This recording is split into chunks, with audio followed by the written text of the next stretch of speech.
Kayla is a Mexican-American artist originally hailing from Texas and currently residing in North Carolina. She's an award-winning artist and recipient of the 2023-24 Princeton Hodder Fellowship. She earned her BA in Visual and Environmental Studies from Harvard University, where she served as the art director for the Harvard Lampoon, which is so awesome. In addition to her work as a cartoonist, Kayla serves as the creative director at Fantagraphics. And hopefully it's not weird to insert this, but she was the designer on my book that came out last year, and it looks so good, so good. Kayla's debut graphic novel, Precious Rubbish, came out earlier this year. It's a remarkable work of trauma recollection told in the style of post-war children's comics. We are so happy to welcome her here to talk about it today with her presentation that has like the most evocative title possible, The Eyes of My Eyes Are Opened. Welcome, Kayla.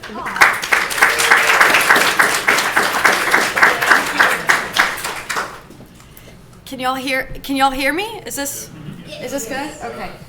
It's like projecting? Okay, fantastic. Okay, let me get my little iPad here. And this is the clicker? Yep. Okay, which button do I press? The top one? Our arrow on the right. The one on the right. Okay, word. Wonderful. Hi, everybody. Thank you so much for coming to my little talk and teach session here. My name is Kayla E, and I already got an amazing introduction, but a couple other little fun facts about me is I live in a really small, like, dinky town in North Carolina where there's really nothing happening.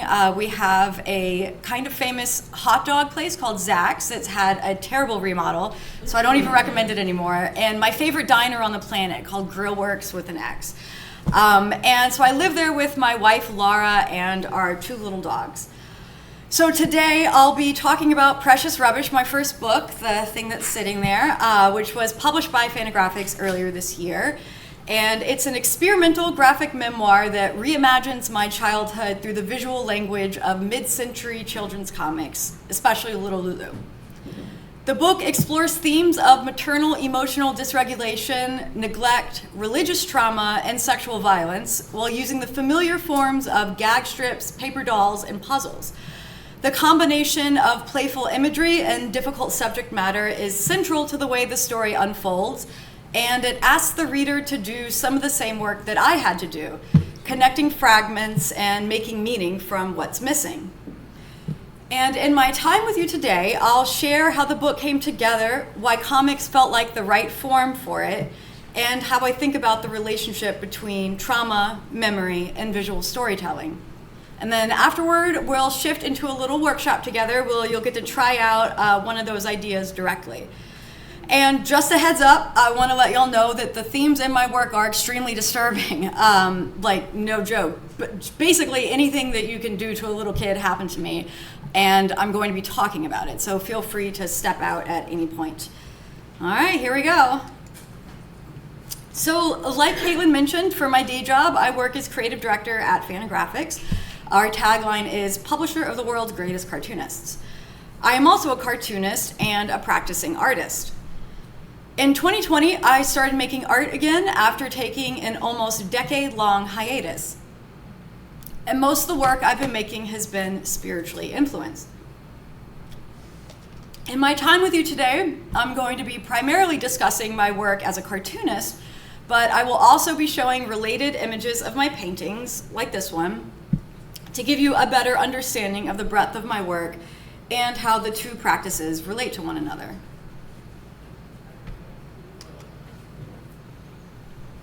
So Precious Rubbish is an experimental graphic memoir, like I said, that reimagines my childhood using old school kids comics. Formally, the comics work references and pulls heavily from the aesthetic codes of post-World War II children's comics, like Little Lulu and Archie. And it might be a little bit difficult to read, but in my drawing on the left, the text is adapted from the Book of Job, which is my favorite book in the Bible. Anybody else?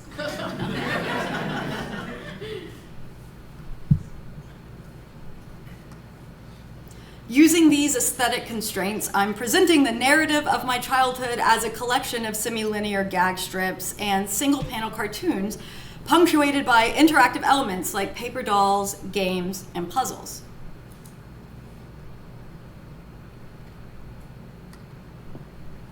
My fascination with mid-century children's comics stretches back 30 years.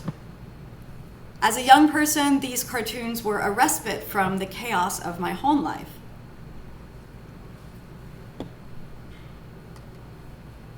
My childhood experiences with religion were chaotic as well.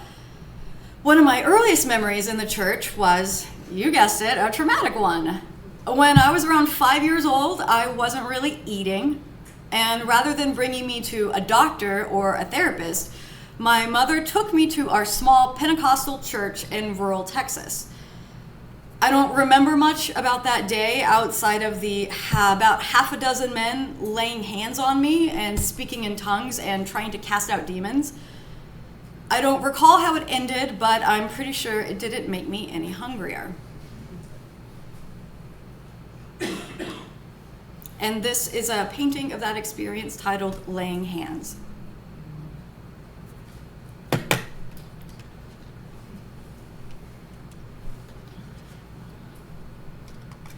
In the broadest strokes, Precious Rubbish offers an account of a childhood ravaged by maternal emotional dysregulation, poverty, neglect, and sexual violence.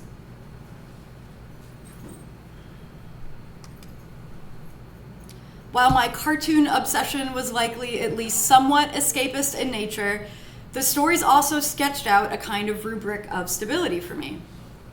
They presented a world of clear binaries, good and evil, safe and unsafe.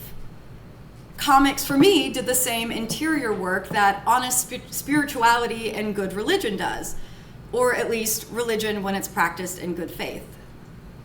Getting lost in them was a way for me to retreat to a place where order always triumphed over chaos.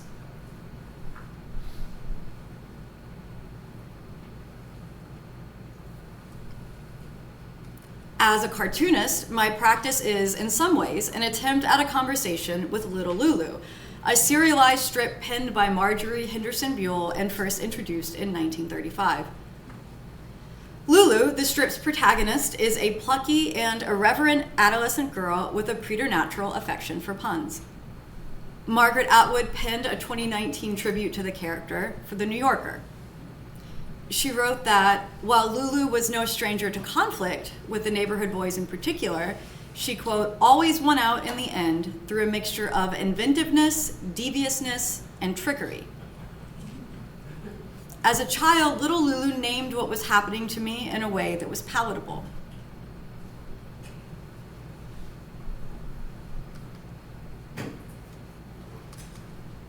My mother suffered, and presumably suffers still, from a cluster B personality disorder characterized by severe emotional dysregulation. Without explicit intervention and treatment, children of mothers like mine spend their formative years in an environment suffused with abuse, neglect, rage, and insatiable maternal need. The adults in my life did not prioritize my safety, and so abuse at the hands of my family was so routine to me that the line between friend and foe, safe and unsafe, felt fuzzy at times. Because the adults tasked with my protection were fundamentally unsafe people, it was hard to reconcile the idea of God with my own reality. As a child, I couldn't conceptualize a safe adult, much less a safe God. And so rather than grappling with the theological implications of yet another unpredictable, violent, and brutal caretaker, it just made more sense in my child brain to shrug the whole thing off. I had enough on my plate. In the world of comics, there were clear boundaries, clear winners, and clear losers. The simple existence of a narrative arc imposed restrictions and limitations to the chaos. In my favorite Little Lulu strips, there was a clear enemy, a mean-spirited little boy named Tubby Tompkins, the nemesis, the perfect little proxy for abuse. It was a visual language that I needed badly. Comics historian Bill Shelley, in an interview for the Comics Journal, called Tubby, quote, one of the most complex characters to appear in any comic book. He goes on to say that, quote, Tubby's infuriating narcissism, sexism, arrogance, and insensitivity make him a perfect foil. He'd be a monster if he wasn't essentially likable. Young readers experienced a shock of recognition when they read those comics. I suspect a lot of older readers liked them too. The work that I make is precisely concerned with this shock of recognition. As a storyteller, I am fascinated by the casual depictions of misogyny in mid-century cartoons. As a child, the laws of war in Little Lulu were simple. The good guys and the bad guys are easily identifiable, and the good guys always win. The whimsicality of the strips creates a distance that can only be found in stories, in play. There's a difference between watching Roadrunner drop an anvil on the head of Wile E. Coyote and watching something heavy crush someone to death in a snuff film. The distance between those scenarios is the subject of my work. So, written as a basic analogy, Little Lulu is to Wile E. Coyote as Precious Rubbish is to the snuff film. The space between the slapstick gender war of Marge's Little Lulu and the violent reality of misogyny and abuse was a haven for me as a child, but in my work, I am collapsing it. According to comic scholar Michelle Ann Abate, quote, Little Lulu is far from either a pitiable victim or a weak damsel in distress. On the contrary, she retains her signature moxie. In his Comics Journal interview, Shelley echoes this sentiment, quote, Lulu wanted nothing more than to show that a girl can do anything a boy can do, and that girls are often smarter than boys. In Precious Rubbish, sometimes a child just no longer has the strength to muster up signature moxie. Sometimes abuse is inescapable. Sometimes the joke isn't funny.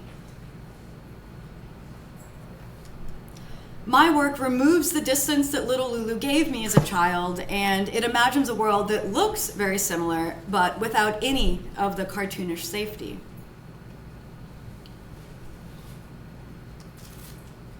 Precious Rubbish, in its capacity as a memoir, is a work of graphic storytelling. This is not to say that I'm writing a work of comics criticism drawn in comic form, which is a relatively straightforward pedagogical practice that includes Will Eisner's Comics in Sequential Art and Scott McCloud's Understanding Comics. Instead, the interplay between the form and the content is so essential to the intended meaning of the work that the reader must participate, however unwittingly, in the decades-old tradition of asking, but why comics? Scott McCloud, cartoonist, cartoon theorist, and author of Understanding Comics, a work of comics criticism, calls the white space between any two given panels the gutter, a place in which the reader is able to take, quote, two separate images and transform them into a single idea. In a simple two-panel comic where a person is walking in the first and flailing in the air in the next, the reader implicitly understands the action that has taken place in the gutter. The person has slipped. McCloud calls this implicit understanding closure, which allows the reader to, quote, connect these moments and mentally construct a continuous, unified reality. All comics are works of sequential art where, frame to frame, the author asks the reader to comprehend a whole by perceiving just parts.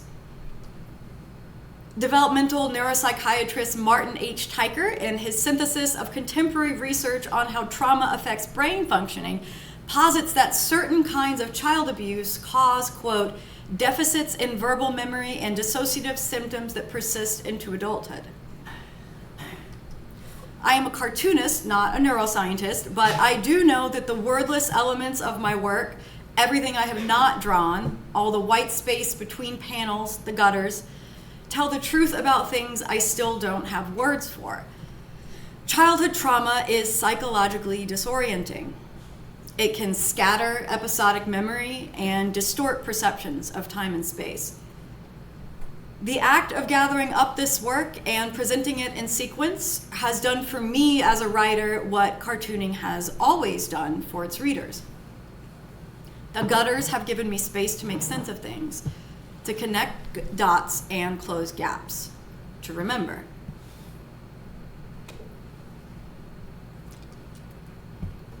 Debbie Dreschler, one of the few cartoonists I'm aware of who has attempted to write a graphic memoir about incest, an attempt we now have in common, said in an interview that writing her 1996 memoir, Daddy's Girl, was a process that felt like going into a trance. The experience, she said, quote, moved me into the place where things I don't know about the story start coming forth while I'm writing.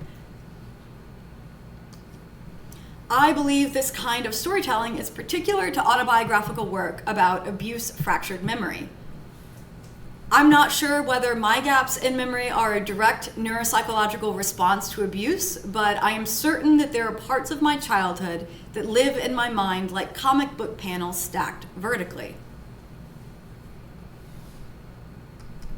Cartooning, in its mercy, is a medium which demands the author need only to lay out fragments to tell her story. Precious Rubbish is simply the sequential arrangement of those fragments. The gutters on the page afford me the same thing they afford readers: space to make sense of things and space to find closure. Sequential art, then, has been a way for me to reconstruct a childhood that was profoundly disorganized by abuse. Cartooned, it becomes linear again. The form has allowed me to impose some kind of narrative onto entropy. Precious Rubbish is an autographical book, a term coined by literary theorist Gillian Whitlock. Autographics are simply autobiographical comics or memoirs made of words and pictures.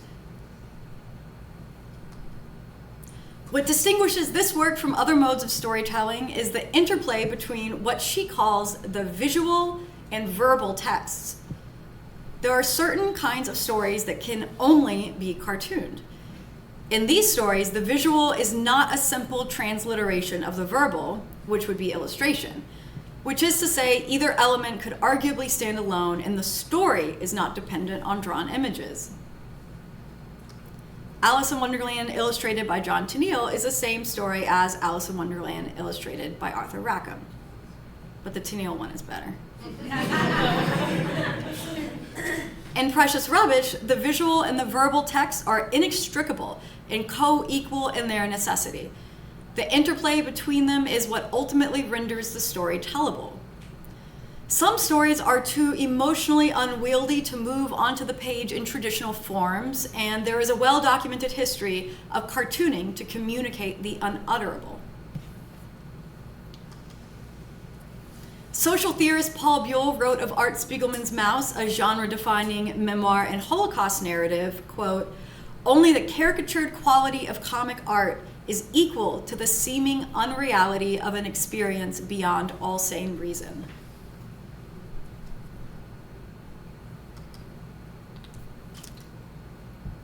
Put simply, there is not enough language in the world to wrap all the way around atrocity.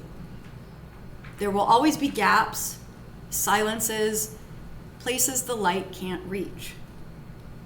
The comic form offers an alternative, one where the visual sparks against the verbal like flint on steel in an unlit room. In the right context, the faint smell of smoke gives way to a flash of fire. And then suddenly, often shockingly, every shadowed corner gets illuminated. I've spent over a decade shaping this body of work. The writing has been a slow and quiet practice born of necessity. And if an exorcism can ever be slow and quiet, then each strip has been an exorcism. Unlike the casting out of demons I experienced at the hands of strange men in my mother's church at 5 years old, this exorcism has been more fruitful. The act of writing and drawing out my own history has given me space to find some closure. I've been able to connect dots which otherwise may have never gotten connected. In the writing, I've picked up threads and yanked on them, and I've been shocked to find decades-long through lines in my own story I hadn't realized were there. So let's briefly revisit MacLeod's explanation of closure, or seeing parts in order to perceive a whole. Remarkably, MacLeod sees the act of finding closure as akin to an act of faith. He writes, "All of us perceive the world as a whole through the experience of our senses. Yet our senses can only reveal a world that is fragmented and incomplete. Even the most widely traveled mind can only see so much of the world in the course of a life. Our perception of reality is an act of faith based on mere fragments. This act of faith does not need to be spiritual, but I have come to believe that it can be. As a child, my suffering felt entirely incongruent with anything remotely similar to cosmic order or divine mercy. Every moment felt lawless, disjointed, chaotic. The act of looking back on my childhood, documenting the fragments that I remember in an attempt to perceive the whole of it, has given me the space to contextualize that suffering. That act of contextualization has been, and forgive me for being a little bit liberal with my word choice here, but something akin to conversion.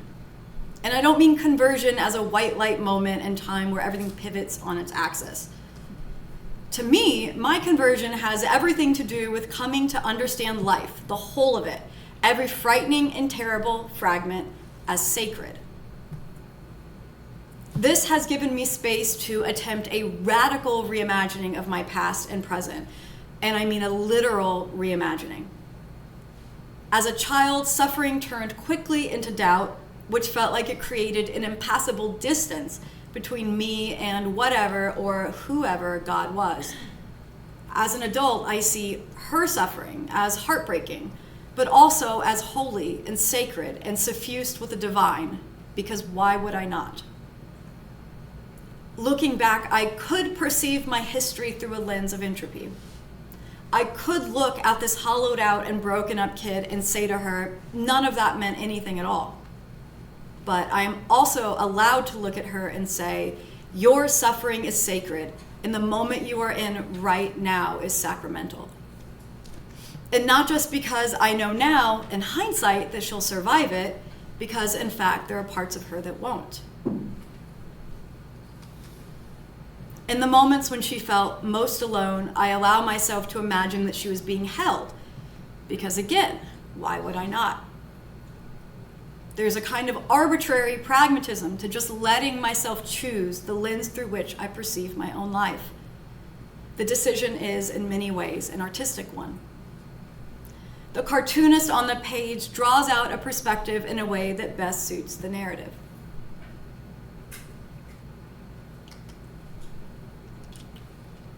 Are we looking down on our protagonist from above?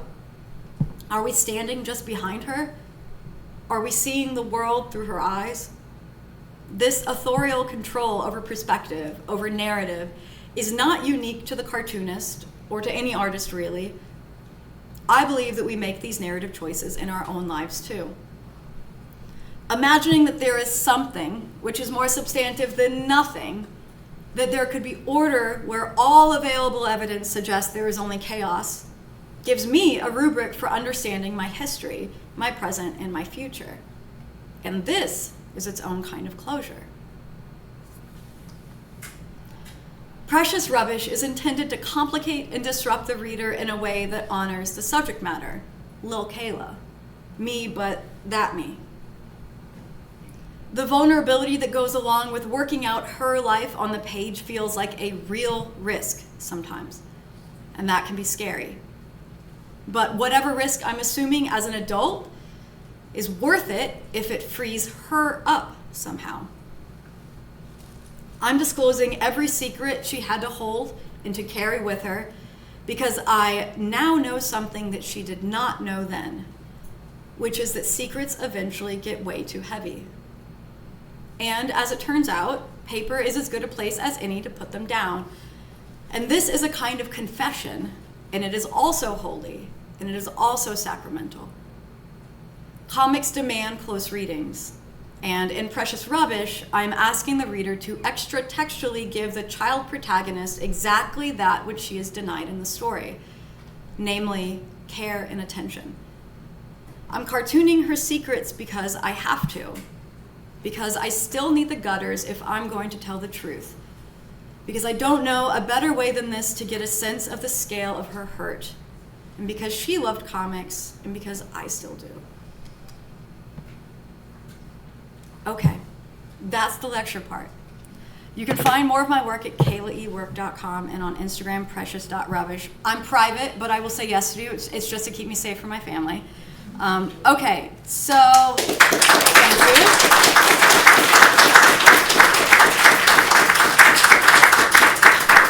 I know that was a lot. That was a lot. So we can take a little moment to breathe. I think I'm at table 23 this weekend next to Fantagraphics, so you can come and get my book and whatnot. Okay, so now that I've shared the lecture part of my session, we're going to shift gears and do something interactive together. So one of the ideas I talked about in Precious Rubbish is closure, the way readers connect one panel to the next to make meaning. Scott McCloud calls closure the act of taking two separate images and transforming them into a single idea. And closure isn't just what happens on the page. For me, it also mirrors how memory and trauma work. We connect fragments even when the pieces don't all line up. So for the rest of our time together, we're going to practice closure ourselves, making meaning panel to panel. Okay, so Caitlin is very graciously passing out these little pamphlets that I made. This is my first time doing this workshop, so y'all have to tell me if I succeed. Okay, so here's how it works. I'm giving you 4 short comic sequences to choose one from. You only have to do one. You can do more if you want to. But each one contains the first panel and then a later panel, and your task is to decide what happens in between to make sense of the shift from one image to the next. You can draw your answer, you can write a caption, or simply just describe it in words. There's no right or wrong way. What matters is how you connect the panels. I know Okay. many of you probably have pens and pencils and stuff, as many of you are cartoonists, but we do have some up front too. So if you need me to grab a marker or a pencil for you, just raise your hand. Thank you, Caitlin. Okay, so here's one example from your packet titled The Mud. Okay, so on panel 1, an unidentified hand is pointing for a little kid to look at muddy tracks on the floor. And then in panel 3, the little kid is now lying on the ground, bleeding while the figure walks away. Again, it's just intense. It's the kind of work I make. So I didn't know what other kinds of panels to draw other than, it's just my thing. Bear with me. So how do you connect these moments? Maybe the unidentified figure hurt the little girl. Maybe she hurt herself. Maybe she already had the knife in her chest and time just passed until she collapsed. Or maybe something completely unexpected happened. An alien swooped in, or the mud itself did it. Who knows? Only you do. Each choice creates a different story. That's closure, the meaning you build as you move from one panel to the next. So I'm going to briefly cycle through the strips here on screen, but they're in your packets that Caitlin passed out. Okay, so this one's the lady. Kid is standing outside a house pointing at a woman she sees in the window. What happens in the middle? You tell me. Later, the same kid has tied up the woman in rope and is sitting under a tree at night. This is a character, Miss Lady. She's going to appear in my next book. I'll tell you about her later. Okay, so what happens in between? Again, maybe the kid kidnapped the woman, tied her up. Maybe it started as a playful game of hide and seek that turned into something darker. Maybe the rope appeared out of nowhere, spun by a giant spider. I don't know. You tell me. And then there's Night Owl. A child is in bed, sighing, wide awake. Same child is holding a bottle she may have pulled from a dusty, empty cabinet. How do we connect these two moments?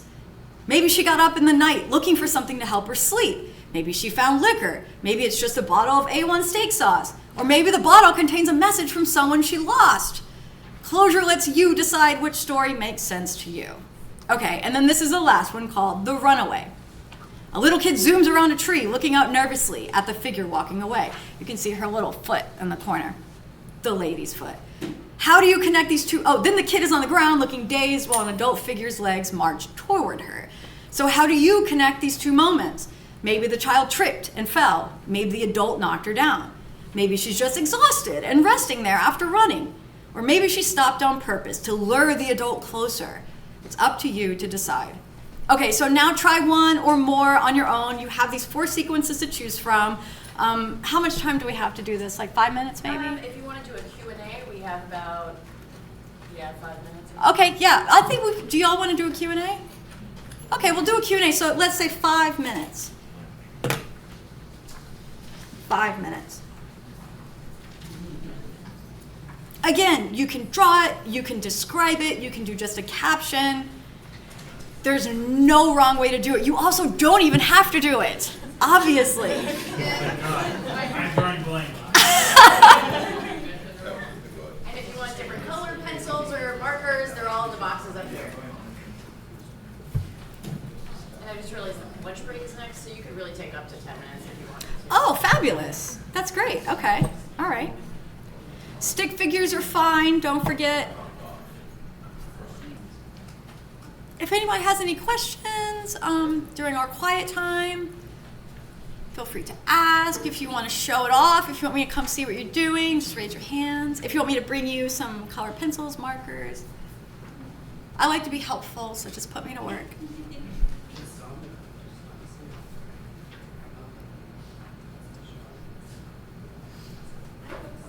Yes? How'd you get the idea to do an interactive thing like this as part of your presentation? Well, so this is a lecture I've given before, and I had like 50 minutes to fill, and my lecture usually lasts 20 to 30, so I was like, oh shit, what am I gonna do with y'all for the other 20 minutes? And it was kind of last minute that I was like, so these are all panels from my new work, the stuff that has come after Precious Rubbish, it's unpublished. So I just like was looking at my new stuff and thinking about like, okay, how can I make a workshop that sort of relates to the ideas in the lecture? And then like I was thinking, okay, well, what if I just have y'all finish out my comics for me, and see, like, I know what happens in the middle because I drew it. And I wonder what you guys would do as me, you know what I mean? So yeah, it just, it all kind of came together. But mostly I just had to fill the hour.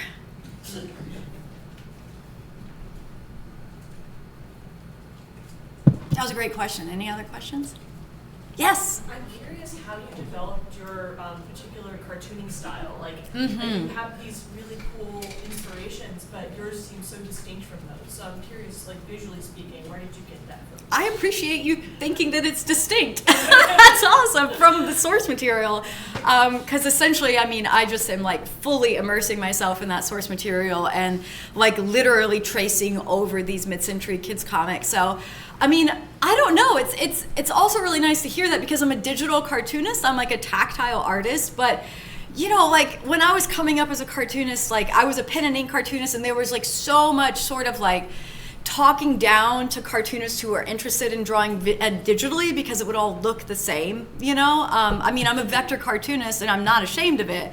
And it's nice to know that like as a digital cartoonist, you can still sort of have your own voice and like have a distinctive presentation of your work. And I think for me, it just kind of developed very organically over time. I first started making this work in secret. Like I just wasn't publishing it or really sharing it.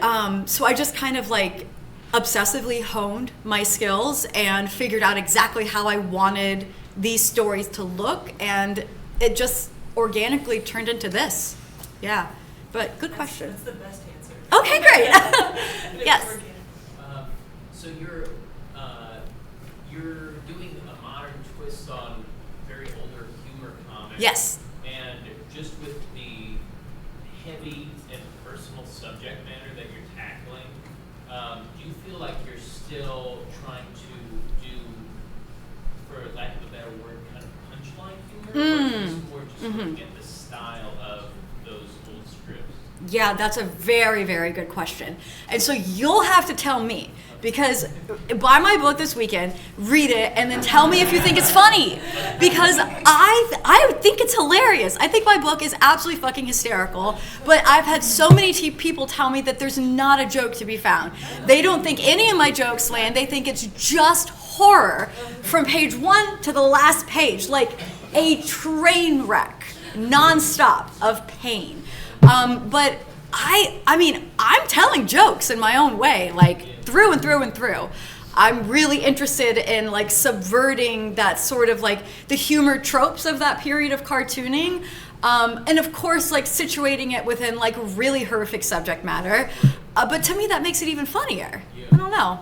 But yeah, so I like to think that there are gags and punchlines, but it's up to my reader to tell me if I succeed in that. So, yes. I'm curious, working with a book that involves so much trauma, I would guess that a lot of readers, when they meet you, want to kind of unload their trauma on you, and I'm wondering how you feel about that or respond to that. Yeah, that's a good question. I have had different relationships to that over the years.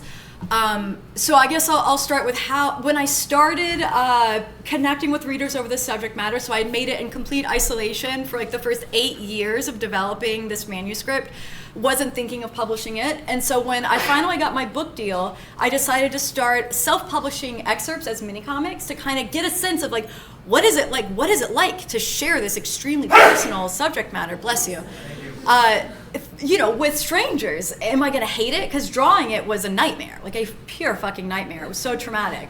So I was like, maybe it's going to be traumatizing to share it with people. And legit in the beginning it was. So people would come to my table and like the subject matter is just so hard that it really is an invitation to connect. And that is not on my reader, that is on me and the subject matter that I'm writing about. But when I first was approaching it, I was just like, I think because I'd been so sort of cloistered that like when I finally presented myself to other people, I was very like, I was a sponge and just like absorbing everything anyone told me. Like I essentially was integrating it into my soul and like carrying it with me, because I mean, I had never really found a community of survivors. And so for me, it was like remarkable to like meet somebody who had experienced similar types of childhood sexual abuse as me. That's really specific, and it doesn't like come up like even with my friends, like how do you find people who have had that experience? And so it used to give me legit like mental breakdowns. The last time I was at CXC, actually, I had my worst panic attack. I tabled here and 3 years ago. It's not CXC's fault, please. No. I had a fabulous time. But there was this really sweet dude. He was a truck driver and he lived in Columbus, and he just happened to come into the library, and he happened to walk by my table. He wasn't like a comics guy. He was just a dude, And he recognized like the vibe of my work from his childhood. So he came to my table, he was looking through my comics, and then he disclosed to me, man, like he fucking disclosed to me, and he said he'd never said it out loud. Like never. He was like in his 60s. And like, it just like gutted me. I mean, I gave him a hug, I was sobbing. I got under my table and I had to hide and just like cry. I called my wife, she was in the hotel, and I was like, you have to come get me. Like, I'm really busted over this. And the next day, actually, his wife came and met with me to tell me that the night before her husband like disclosed to her, and she had no idea. She'd been married for like 30-40 years and didn't know this about her husband. So the work is intense, and it generates like a lot of feeling in my readers. And soon after that, I kind of reached a breaking point, because like, I mean, I was so traumatized after that. Like, oh man, it's just like getting triggered, you know what I mean? And then like, not just getting triggered, like it's bringing up my own shit, but I'm like feeling deep pain for this man, who I don't know and may never see again. But eventually, I had a friend, Noah Van Sciver. I was tabling next to him at Heroes Con in Charlotte once, and he saw this happening over and over and over and over again, and nobody was buying my mini comics. I wasn't making any sales. Just like connection, sadness, panic attack, over and over. And he was like, Kayla, what the fuck? Like, you got to stop doing this. Like, you're not making any sales. That's what you're here for. And my wife was there too, and she heard him, and she was like, yeah, Kayla, like, the work is the container. You're not the container. And like, you are allowed to like have a boundary, like an emotional, spiritual boundary with your reader. And something like hearing that, I don't know, it just like changed things in my mind. And this is a very long-winded answer, but it's a complicated question. I went to SPX right after Heroes Con, and I sold out. and I didn't have a single panic attack. I mean, I was usually having 2 or 3. It was awesome. It was amazing. It was amazing. I just made like a fat stack of cash. I came home with no mini comics.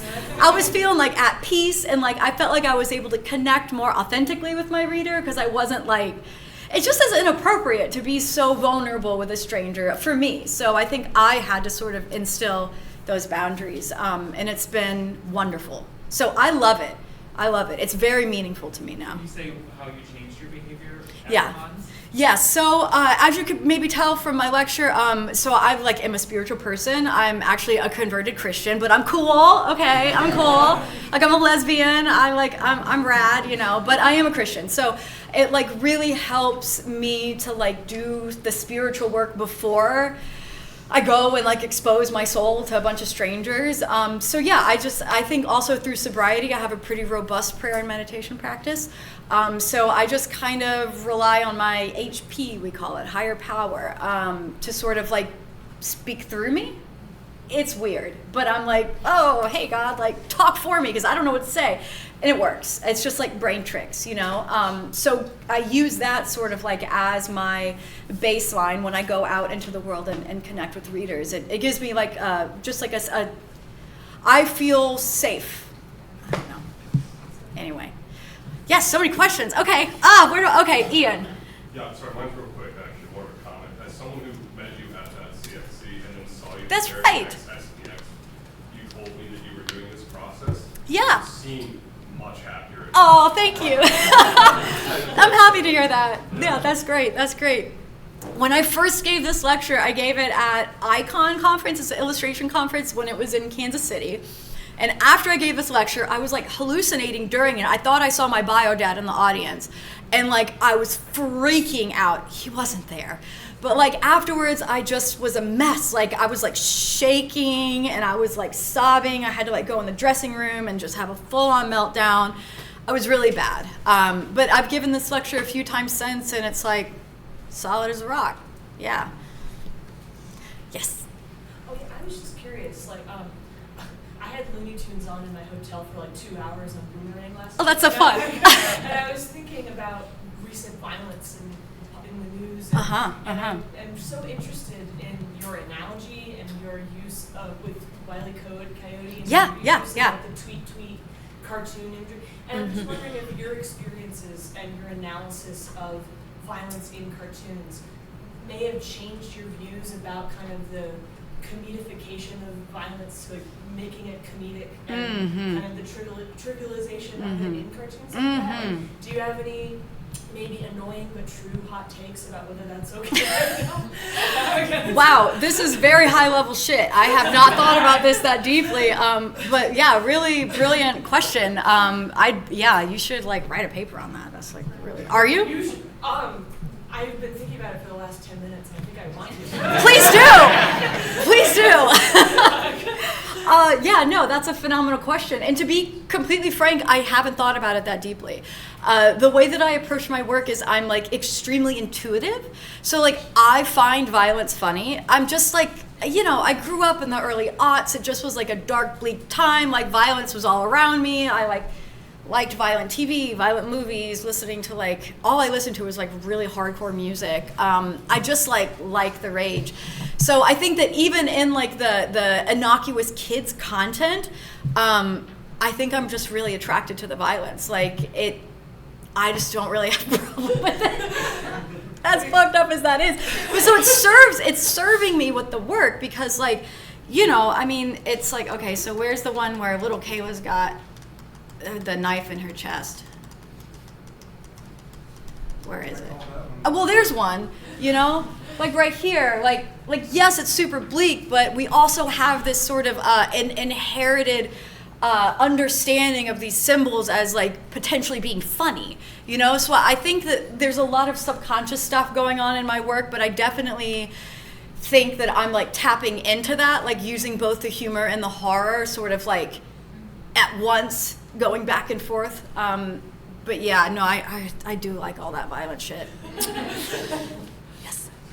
So I see that one as possibly a way of telling where the kid is trying to seek attention and then gets it in a weird Yes. Your Very mud weird. one is kind of a corollary to that. I call it the martyr.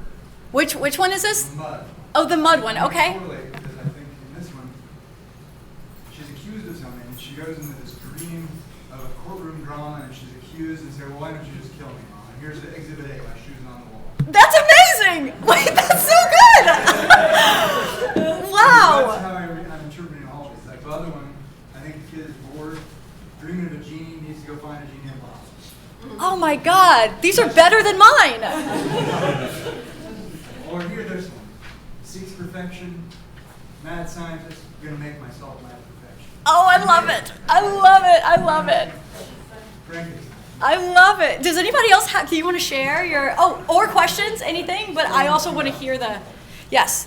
I just have a little observation, kind of based on what Alex was saying. I wonder if, like, the style of the 1950s cartoons that you're doing is like simplified so much that the violence becomes absurd. Yes. That's what makes it funny.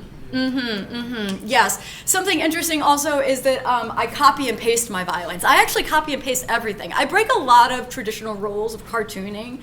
You know, I don't like do it necessarily like I don't know. You know how there's like ways you're like supposed to do it to like earn your seat at the table, but no, I just the subject matter is like actually really terrible for me to do. So like I copy and paste Kayla's head a million times, and I also copy and paste the knife in the chest. So I have like this Illustrator file with all of my little symbols, you know, and like also like different poses and like different emanata and whatnot. But so I've got that. All I gotta do is copy and paste it and put it in her chest, and then copy and paste the Kayla that's got the X'd out eyes and put it on the little body, and then there's hilarious dead Kayla.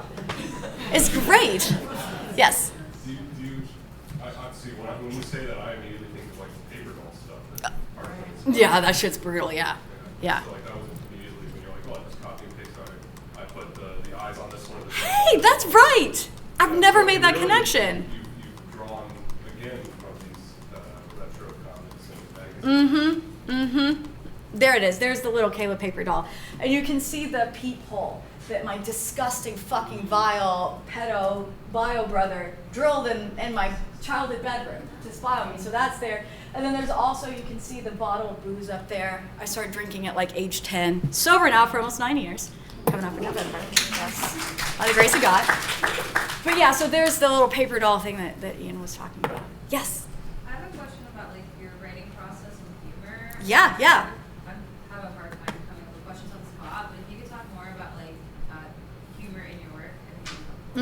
Yes. So I think I've come to understand the humor in my work more over time. So like I said, when I'm like creating this work, I do not know what I'm doing. There's no kind of like overarching like genius master plan. Like I don't even know what panel's coming next for me essentially. It's just like I kind of let Jesus take the wheel thing is how I make comics. But so for the humor aspect of it, I think that it serves 2 points for me. And I came up with this like really smart thing when I was filling out an application once. And I said that humor for me is a shield, but also a scalpel. You know, so it's like cutting and allowing me to look deeper, but then it also gives me some distance from the pain. But I think that that's essentially why I use humor in the work. Yeah.